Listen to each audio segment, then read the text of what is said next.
Urhobo, Urhobo, Udeme Dr. Charles Apoki, Urhobo, Meje Okoro Yunimo, me school Ugili, me Urhobo, I have a big farm.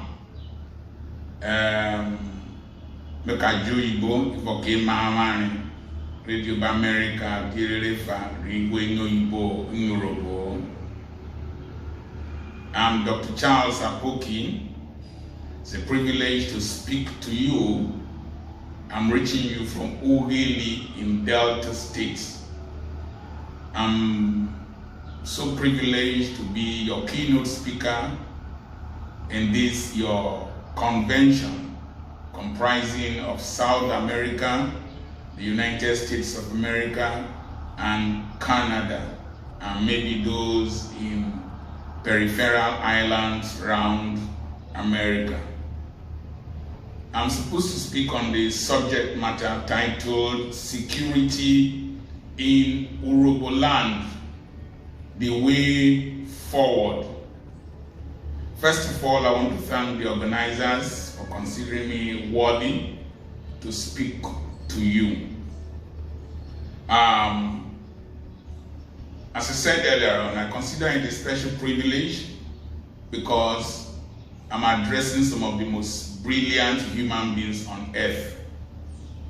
Because research has shown that the average Nigerian family in the United States has more graduates per family than any other nationality, including Native Americans in the United States. I also know that some of you attended some of the best schools in Nigeria before going to the United States to reside or to study.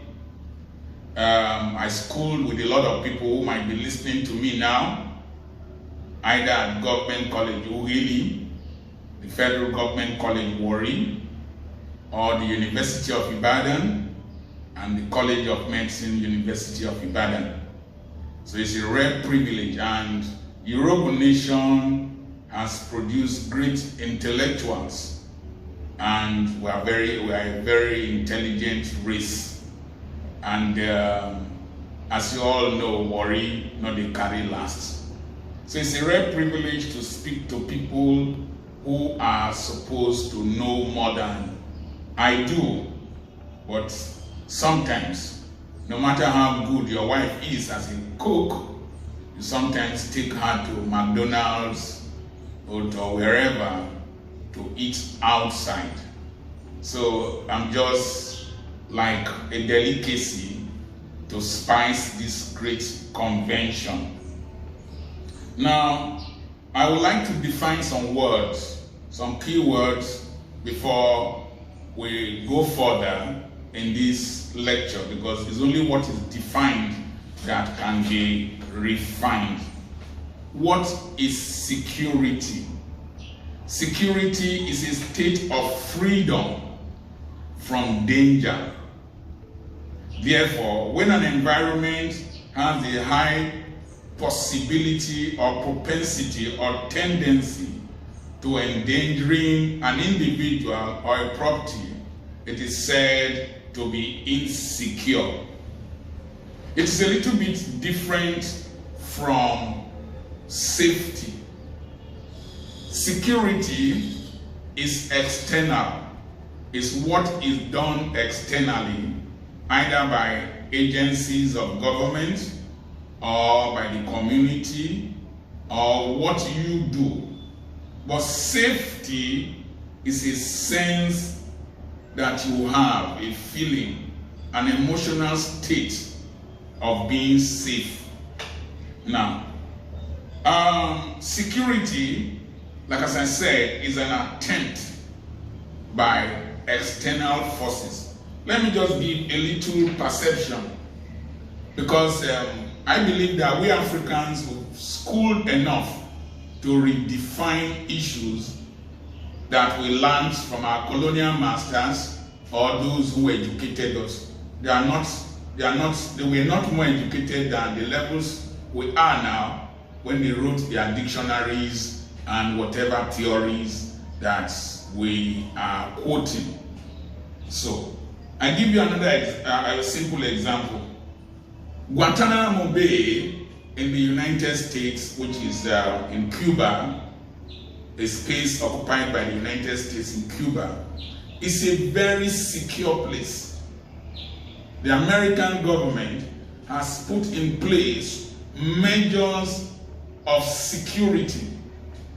But an Arab prisoner inside Guantanamo Bay does not feel safe if he is constantly undergoing waterboarding. Waterboarding, as you know, is a technique by American investigators to simulate a situation where somebody is drowning. So there is a little distinction between safety and security. I feel very safe in Nigeria despite the insecurity. I feel unsafe anytime I step outside the shores of this country, particularly when I go to a predominantly white environment where I know that there is racism. It's just like as a young black man in America will feel unsafe in a predominantly racist white environment. So we must have these keywords: safety and security. Why am I distinguishing this? Let this lecture not scare some of you who are listening to me now from coming back to invest in Nigeria or to reside in Nigeria. I've been living here since I was born.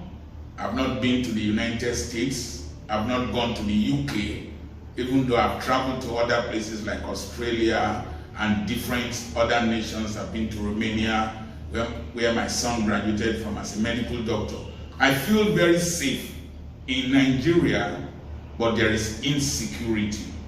So, one of the things we want to also define safety as, and security is a sense of freedom from fear and anxiety.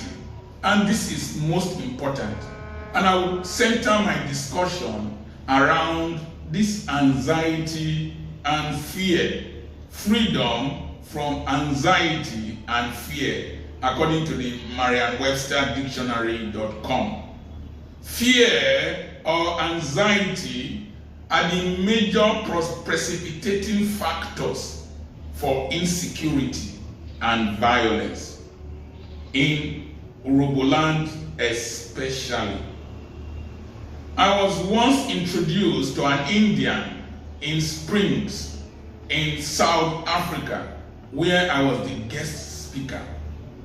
And immediately I was introduced as Meet Dr. Apoki, a clergyman that is going to be speaking in our church on Sunday.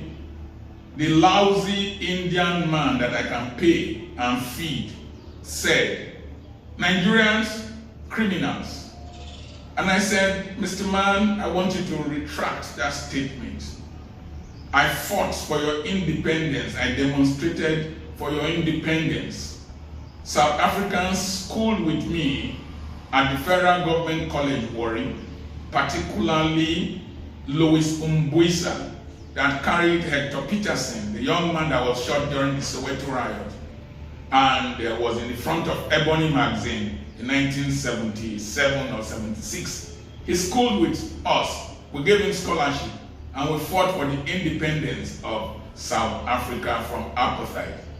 And I told him that criminality is intelligence looking for an avenue for manifestation in the midst of oppression and deprivation. That's why there is insecurity in Nigeria. We are very brilliant people. Recently, Howard University graduated medical doctors. 46 of them, Nigerians, won prizes. My children have schooled outside Nigeria, schooled in Europe, excelled. My son is a surgeon in Germany, and he's excelling. And so we have intelligence. We have a spirit that is not suppressible. But you see, in the midst of oppression and deprivation, there is this desire to manifest what is in us. That's why there is this insecurity. One of the things that the states, the federal government, the states, the local governments, and our communities need to address is this anxiety, this fear, and this hopelessness. There is so much hopelessness in Nigeria, so much fear and lack of a perception of a future. A lot of you listening to me outside Nigeria, you are not too happy living outside your domain. If you have 1/3 of what you have as security measures, as hope in America, if you have 1/3 of that in Nigeria, you will not want to live in the United States or live outside your domain. I know how hard you work for your money. I know how difficult it is to make money outside Nigeria. I know how frugal you are in managing your resources. But there is hope that when you work, you will be paid. There is hope that when you are sick, you will get good medical treatment.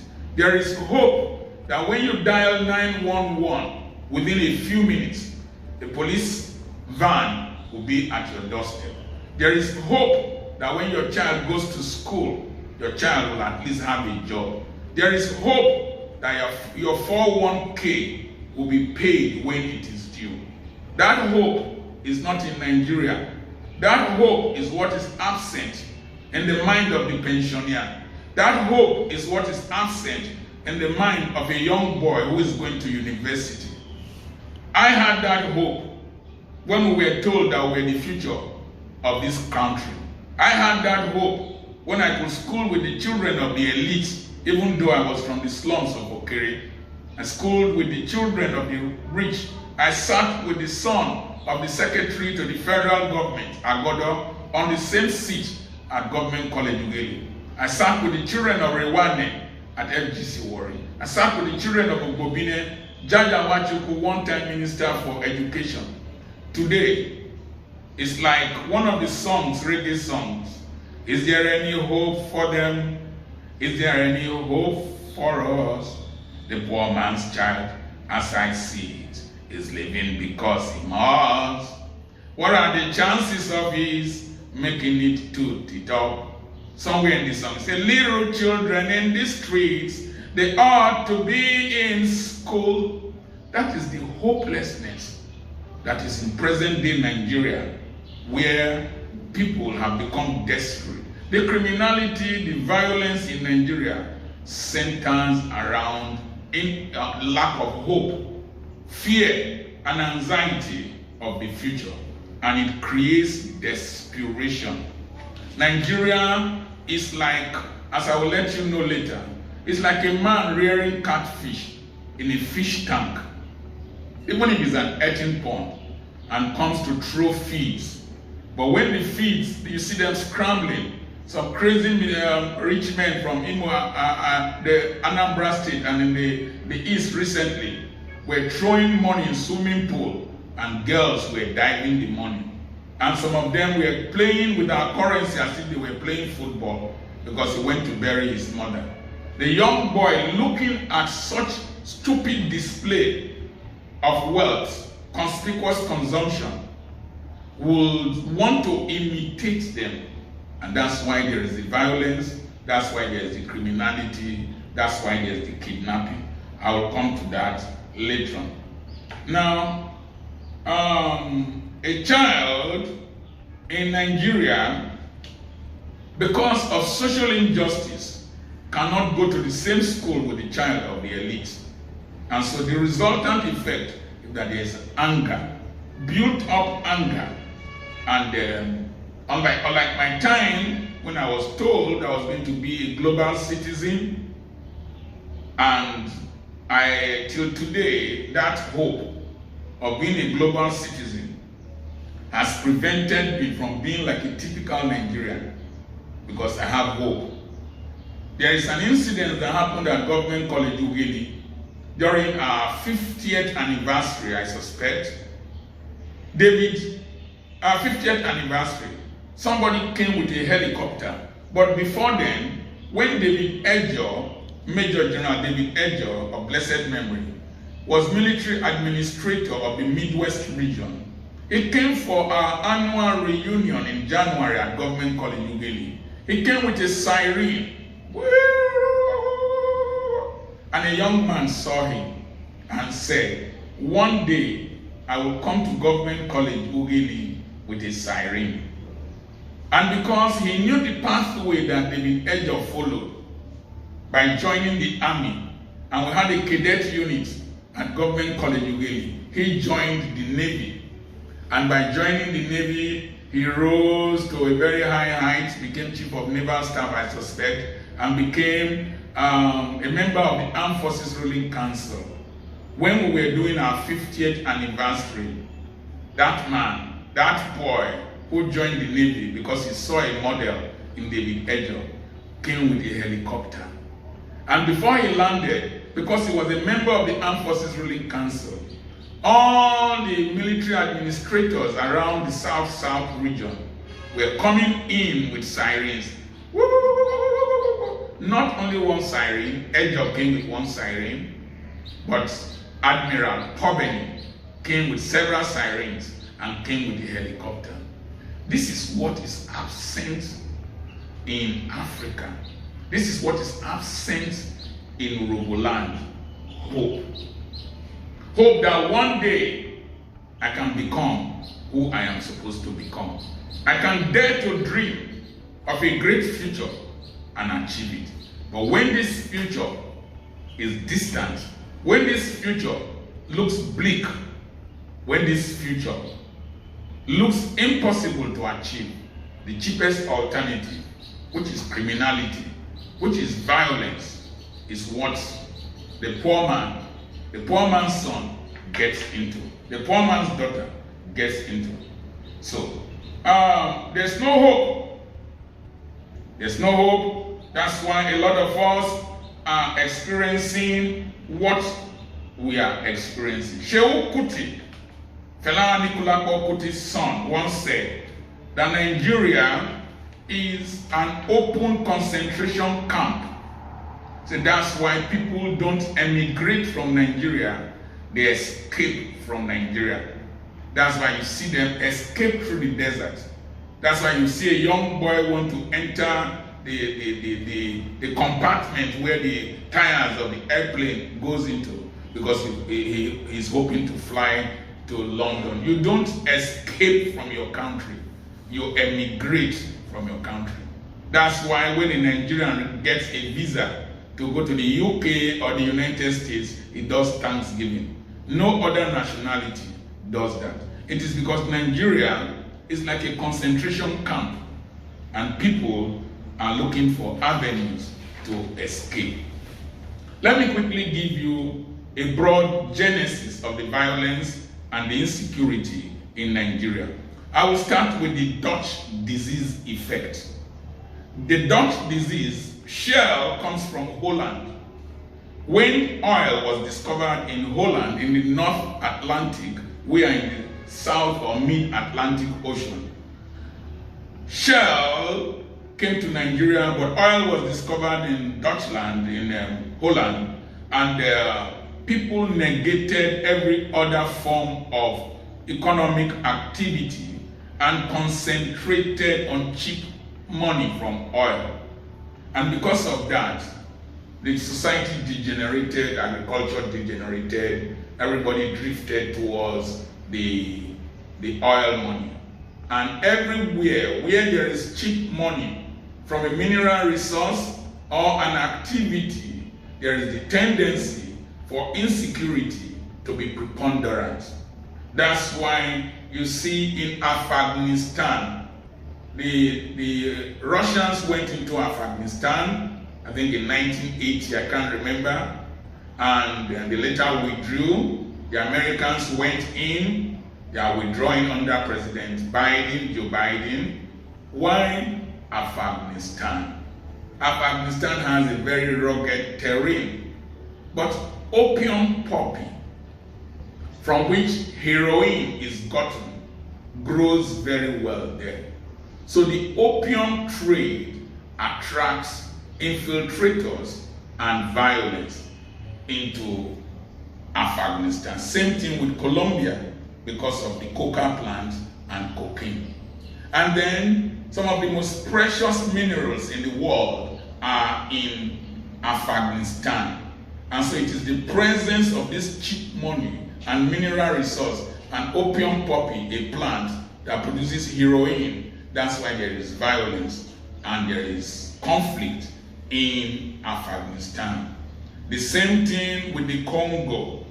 You know, Nigerians were sent to the Congo when Patrick Lumumba was killed subsequently, and there was Leopold, one Belgian evil ruler that was amputating the hands of Africans if they did not excavate enough materials for them. Cobalt, which is an important component of the handset that you are listening through to me now, is found in Congo.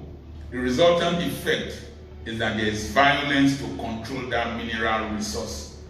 If you go to Sierra Leone, I've been to Sierra Leone, I've done missionary work there, Sierra Leone and Liberia.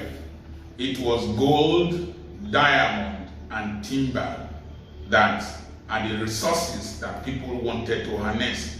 You go to Niger and Chad, the violence there is because of uranium, which is very essential for nuclear armament, also very essential for nuclear energy. So anywhere there is a resource that brings cheap money, it attracts violence. If the state actors are not firm enough, in Zamfara state where there's a lot of kidnapping and violence now, it is because of gold, illicit gold mining there. That Ugeli, wow, one of us in the United States, they're listening to me, most probably Dr. Urhobo, said that the budget, the whole money, this they call it dirty oil money, is not up to the budget of New York State. And I subsequently went to check, and it is true. Urhobo land has a lot of oil wells and gas reserves and flow stations. And because it is centrally located in Delta State, it also leads to other areas that have oil, like Isoko, Kwale, the Jos-speaking areas, and the Shekiri-speaking area. The state actors, multinationals, scramble for this dirty oil money. So the result is that this scramble for this money and the ostentatious display of those who have access to this money, either in the form of contractors, in the form of community leaders, in the form of youth leaders. Before now, there was just the exploitation of these resources and gross negligence and deprivation of the environment and the citizenry. Remember the Ogoni crisis and the challenges and the insecurity in Ogoni land. That's the same thing that is playing out in Urhobo land, where the youths and the natives have become aware of the deteriorating situation in their environment, the lack of employment. Instead of building houses in the localities, they bring houseboats and bring temporary structures. So it is this scramble for the wealth that is in the land that is part of the insecurity. Somebody like me, I deliberately have not been in politics. I deliberately have not done contracts. I deliberately have stayed away from the oil money and generated wealth from other sources of income, even though I no longer practice medicine. I stopped practicing medicine at the age of 40. If you now add the hypomaniacal attitude and conspicuous consumption of the pseudo-rich in Urhobo land, a wrong model is created. I know some of you will be wondering why I didn't put coral beads. I'm an Urhobo man to the core. I speak Urhobo. I'm a prince of the land. But I don't like excess luggage. Anything that inconveniences me. I don't like excessive luggages around me. There's no person I'm struggling to impress. But you see, our lifestyle in Urhobo land as of today is just make-believe. It's more of simulation rather than dissimulation. Let me explain simulation. Simulation is pretending to be rich and great while you are not. While dissimulation, simulation is pretending to be what you are not. While dissimulation is pretending to be less than who you are. You can observe this among yourselves. Compare the average Urhobo family, the average Nigerian family with an Indian family. An Indian family that might be earning more than you will be managing one car with his wife, living a very frugal life, and be buying estates, real estates in the United States. While the typical Urhobo man and the African will be displaying grandiosity, parking cars in front of the yard and living loud. That is simulation. That attitude in our lifestyle in the Niger Delta and in Urhobo land stimulates envy, stimulates anger. That's why you see the names we answer in Urhobo land are names of envy and quarrel. Atameyawa, Honorara Boine, Igwegun, Enajemo, Onajokwo. My mother's own is Mime. So there is this competitive, grandiose, conspicuous consumption in the midst of abject poverty and lack. We like to show off. I was coming from my farm where I'm building a polytechnic, and I saw children throwing leaves. And I was wondering why they were throwing leaves. I later discovered that Yahoo boys, internet scam boys came and were throwing notes. So these children plucked leaves and were simulating what those rascals came to do. So you now see that a negative model has been created. Let me buttress my point with a few issues that are currently on in Urhobo land. The ritual killings, the kidnappings, and all that. It will shock you to know that Ogeli North is the highest consumer of beer in Nigeria, the highest consumer of beer in the whole of Nigeria, highest local government that consumes beer in Nigeria.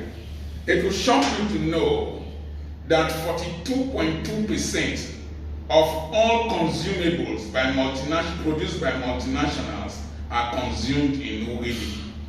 We have raised a generation of people, unlike our forefathers, who planted palm trees, who planted rubber trees, who were hard-working people. We have raised a generation of people who are very, very consumptive, but very unproductive. The resultant effect is that if they must come to the bars and the hotels, the greatest investment by politicians in Delta Central are hotels, bars, and resorts. If they must come and sing this song that is in Gaumeno, and consume alcohol and sleep with women, prostitution has become a nuisance in the in Delta Central. It will shock you to know that the highest teenage pregnancy rate is in Delta Central among Urhobo girls, and ironically, research from the United States shows that the likely chance of a girl who got pregnant as a teenager without completing school, unless that girl subsequently graduates, the chances are that 65% of the chances her own daughter will also get pregnant out of wedlock and as a teenager. So we have this amalgam of things that can cause insecurity and violence. When you see the resultant effect of these teenage pregnancies, high rate of consumption of alcohol and promiscuity is that, and hotels, is that they will deliver Pekingses. I call them Pekingses. Pekingses is the plural for Pekin. Pekin is that child that was not budgeted for, that was not planned for, and will not be planned for, and is left with a grandmother who is not able to instill discipline. And the resultant effect is that they might grow in the slum, but there is no hope. I grew up in the slum, but I had hope. I went to good schools. So it's a cesspool of the factors that create a dysfunctional family and create a dysfunctional society. So, at present, the greatest engagement in Urhobo land is politics and appointment as special assistants and special assistants or assistants to special assistants. That makes politics very violent in our area. And because there is cheap money from these politicians, they buy guns for these young men, but they're not able to retrieve the guns from them. The irony is that their children are schooling overseas, their children are based in the United States and Europe, but the children of the poor will keep those guns and subsequently assassinate their opponents. I will quote an American musician that you might not admire. His name is Tupac Shakur. According to somebody, one of his quotes, he says, if we refuse to spread our wealth and our riches to the poor will spread their poverty to us. What we're experiencing in Urhobo land is that we spread violence to the poor, we spread poverty to the poor, we impoverish the poor more in Urhobo land, and so that poverty is fighting back. I want to quickly look at external actors and insecurity in Urhobo land. There has been an attempt by a palm oil company operating in Edo State to infiltrate into Urhobo land in the Etu local government areas because our land is fertile. That created some level of insecurity, but I want to thank God for Honorable Evans Iwurie, who took it upon himself to mitigate that kind of action. The other thing is that because of the crisis in the Maghreb, in Libya, Mali, and several other parts of the North African continent, and climate change, desertification, drought, there's a mass migration towards the Middle Belt and towards the Niger Delta and towards Urhobo land. And the irony is that some of our traditional rulers are so naive and lack the knowledge of history. The resultant effect is that Fulani herdsmen were sold land by some traditional rulers or leased to them, even though they deny. And so we have Fulani herdsmen raping, killing, and kidnapping our people with even collaboration from our people. And then there's the excessive flooding because of sea levels are rising from the Ijaw-speaking areas and even the Urhobo riverine communities. So with flooding, there is migration from the southern part, and there is now over-congestion in the Delta Central. And where there is so much congestion of people who are not educated and who do not have the wherewithal, and with a very weak government, there is the tendency for violence and insecurity to take place. I will quickly try to round up this lecture by looking at the way out. I have lived in Urhobo land for the past 20 years after retiring from medical practice at the age of 40, and I've been doing business here. One of the things I will emphasize for whoever wants to live in the Niger Delta and live in Urhobo land to do business, because I'm encouraging you to come. I have large expanse of land I want people to buy. People are buying from the UK, buying from the United States. I want us to create an environment where elites like us can live, have our own security, have our own police station, have energy, gas turbines to provide electricity for us, have solar panels in our streets so that our children can have a safe place to come to. One of the ways I have lived here is the way of dissimulation I told you about. I do a broadcast that 11 million people listen to in the Niger Delta, a potential population. I do a lot of videos that some of you have seen online. I do a blog that is read from 103 nations and territories all over the world. But I can walk past you, you won't know I am with Dr. Apoki. One day I was in front of my school, and the woman selling meat to my teachers called me. Come. I went and met her. She said, go call me HM. I went to call HM. It was later she came to kneel down in her office to apologize that I don't know, say now you get the school. You don't need to know that I'm the owner of the school.